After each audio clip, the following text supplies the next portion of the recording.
The climate that we work in is typically of the higher end of the scale. We get the extremes, and summer's quite a harsh environment for people and solar systems. Typically, we're more known for hot summers, hot dry summers. Winters are typically mild, yes, cold. They're probably the two highest power consumption points of the year. Those two portions of the year are the drivers for people to maybe look into getting solar systems. Everyone's in a different situation, so you've got people that want to be at a property short term, or people that are in homes that they want to remain in for a fairly long duration or the rest of their lives.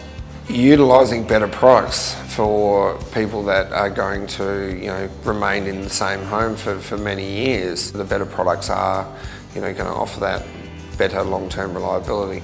Choosing a good quality brand is very important, both with panels and solar inverters. Currently we've got a federal government rebate system that you can claim a rebate against a cheap solar panel, and you can claim the same rebate against a more expensive solar panel with a 25-year product parts labour warranty and a very minimal degradation over 25 years.